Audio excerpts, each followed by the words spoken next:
बिस्मिल्लाहिर्रहमानिर्रहीम, अस्सलाम वालेकुम। आप सभी को खुशामदीद। मैं हूं सलमान मिर्ज़ा और अपने YouTube channel Salman Mirza studio में आप सभी को खुशामदीद कहता हूं, इस दुआ के साथ कि आप जहां हों खैर वाफियत से हों, सेहतमंद हों, तंदुरुस्त हों। और ये वीडियो देखने के लिए आपने अपना कीमती वक्त निकाला है हुजूर वाला।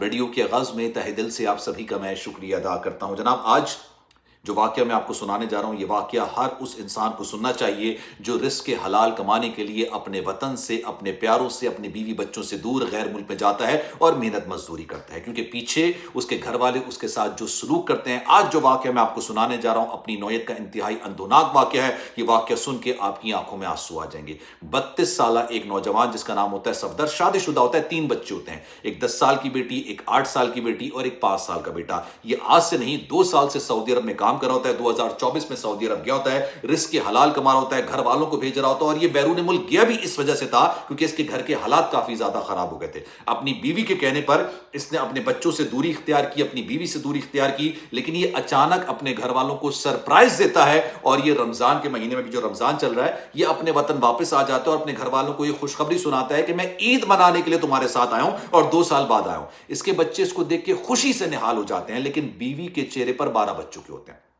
एक दिन सफदर सोने के लिए लेटता है, सुबह उठता नहीं है, मौत की वादियों में चला जाता है। घर वाले परेशान कि भाई बच्चा अभी 2 दिन पहले तो सऊदी अरब से आया था, ठीक था, हशाश बशाश था, रात में अपने बहन भाइयों से मिलकर आया, अचानक ऐसा क्या हुआ कि ये मौत के मुंह में चला गया। अगले दिन जब तमाम लोग आते हैं इसकी मौत पर, सब हैरत अंगेज, मतलब किसी को अंदाजा नहीं होता ना।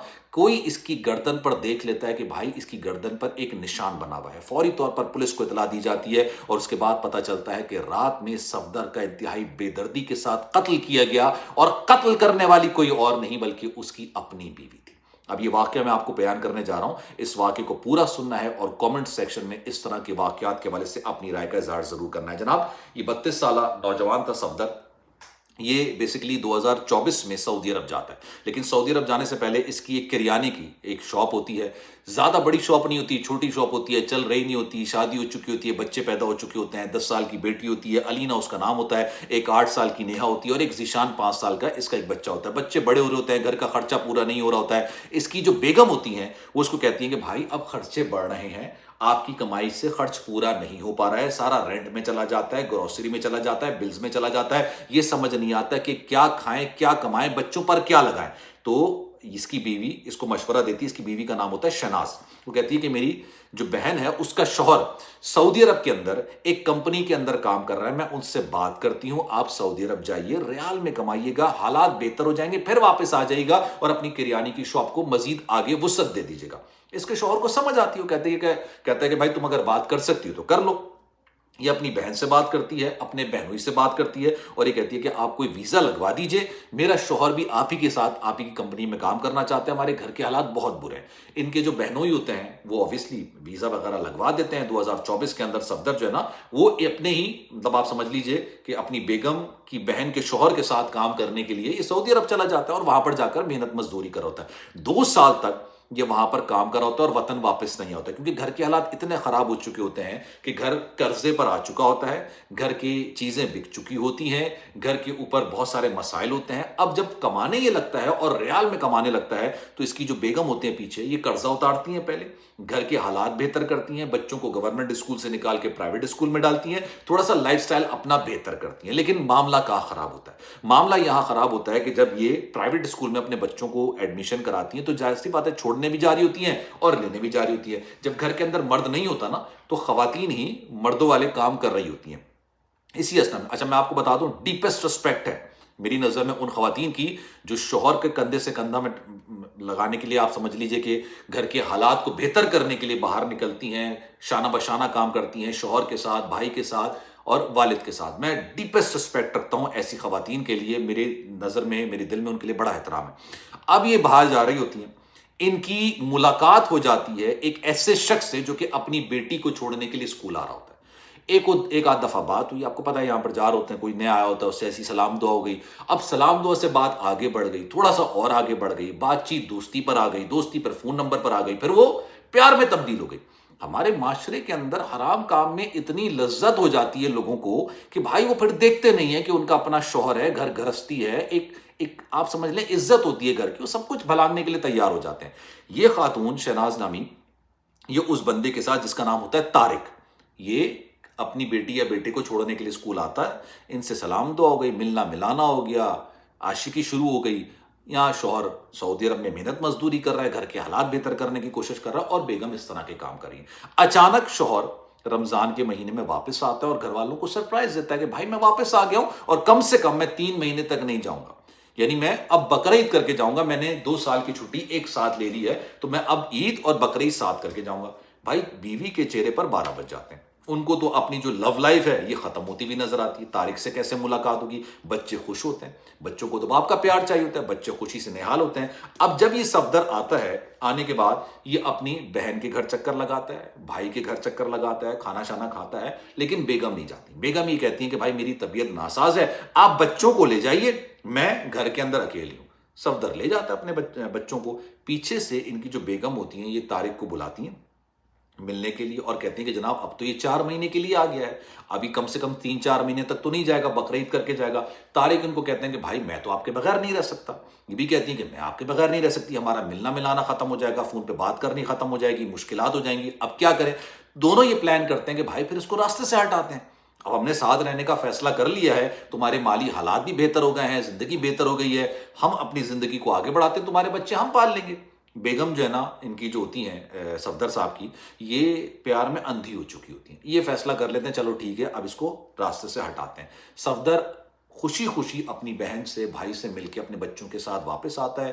رات میں بچوں کو یہ مان کی دودھ دیتی ہے, صفدر کو بھی دودھ دے دیتی ہے. اس دودھ کے اندر ایک نشاور ادویات ملا دیتی ہیں جس سے یہ بے ہوشی میں چلا جاتا ہے. اس کے بعد یہ طارق کو بلاتی ہیں, دونوں ان کا گلا والا دباتے ہیں. اس کے بعد یہ موت کے منہ میں چلا جاتا ہے. اگلے دن صبح یہ ناٹک کرتی ہیں, یہ اپنے جیٹ کو کال کرتی ہیں, اپنی ننند کو کال کرتی ہیں, چیختی ہیں چلاتی ہیں کہ بھائی صفدر اٹھ نہیں رہا ہے, یہ رات میں سویا تھا, اچانک اس کو کیا ہو گیا.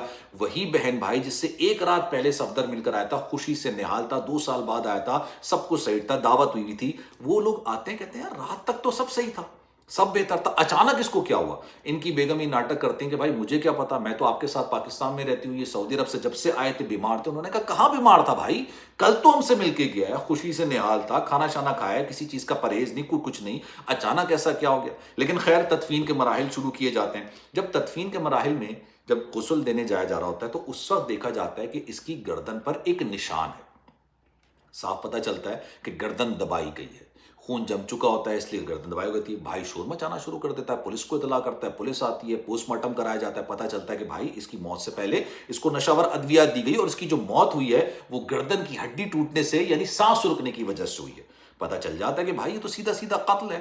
پولیس FIR درج کرتی ہے, قتل کا مقدمہ درج کرایا جاتا ہے. بھائی کی مدعیت کے اندر تفتیش کا آغاز کیا جاتا ہے, اور گھر سے ہی تفتیش شروع کی جاتی ہے کہ بھائی یہ آیا تھا, سب ٹھیک تھا, آپ نے دودھ دیا, اس کے بعد اچانک کیا ہوا, اس کا گلا کس نے دبایا. بیگم کہہ رہی ہے مجھے کیا پتا, میں تو سونے چلی گئی تھی. ان کو جب تھانے بلایا جاتا ہے, تھانے بلا کے سختی سے تفتیش کی جاتی ہے, تب یہ آہستہ آہستہ سب کچھ اگلنا شروع کرتی ہیں. پھر یہ طارق کا نام بھی لیتی ہیں, طارق کو بھی حراست میں لیا جاتا ہے, ان کو ساتھ بٹھایا جاتا ہے, اور پھر یہ اس بات کا انکشاف کرتے ہیں کہ انہوں نے یہ پلان کیا اور پلان کو اس طرح سے ایگزیکیوٹ کیا. کیوں؟ کیونکہ بھائی ہمیں ساتھ رہنا تھا. اب آپ سوچئے وہ 10 سال کی علینا, 8 سال کی نیہا اور 5 سال کا ذیشان جو صفدر کے بچے تھے, یہ شہناز کے بچے تھے. ماں چلی گئی جیل میں, ظاہر سی بات ہے ساری زندگی جیل میں چکی پیسے گی. اب تو نہ وہ صفدر کے ساتھ رہ سکتی ہیں, نہ ہی وہ طارق کے ساتھ رہ سکتی ہیں. ان کا جو باپ تھا جو اپنے بچوں کی بہتر مستقبل کے لیے بیرون ملک رزق حلال تلاش کرا تھا, محنت مزدوری کرا تھا, دوہری اذیت کا شکار ہوتا ہے. اگر بیمار بھی پڑ جاتے ہیں نا تو اکیلے انسان کو اپنی تیمارداری کرنی ہوتی ہے. کھانا اکیلے کھاتے ہیں, افطار سحری سب کچھ اکیلے کرنا ہوتا ہے, لوگوں کی 10 قسم کی باتیں سننی ہوتی ہیں, اپنے پیاروں سے دور ہوتے ہیں, گھر والوں سے دور ہوتے ہیں. اور پیچھے بیگم نے پورے کا پورا آشیانہ تباہ کر کے رکھ دیا. اب بچے بیچارے پپو کے ساتھ رہیں گے اور اپنے تایا کے ساتھ رہیں گے. ان کا باپ بھی چھن گیا, ان کی ماں بھی چھن گئی. صرف اور صرف کہتے ہیں نا کہ انسان کو اندازہ نہیں ہوتا ہے کہ اس کے ایک عمل سے اس کا پورا آشیانہ جو تنکا تنکا کر کے بنایا گیا ہوتا ہے وہ بالکل مکمل طور پر تباہ و برباد ہو جاتا ہے. ایسے عشق کا, ایسے حرام کام کا کیا حاصل حصول ہوگا؟ کسی بھی معاشرے کے اندر, پاکستان کی بات نہیں کر رہا, کسی بھی معاشرے کے اندر اس طرح کے رشتے کو غلاظت بھری نظروں سے ہی دیکھا جاتا ہے بھائی. ان کو کسی بھی طور پر آپ ایکسیپٹیبل نہیں کہہ سکتے, اس کو محبت نہیں کہتے ہیں بھائی. اس کو کیا کہتے ہیں، یا کامنٹ سیکشن میں اپنی رائے کا اظہار ضرور کیجیے گا۔ سلمان مرزا کو دیجیے اجازت، زندگی رہی، صحت رہی، آپ کی دعائیں رہیں تو انشاءاللہ آپ سے پھر ملاقات ہوگی۔ خیال رکھیے گا اپنا، اللہ حافظ۔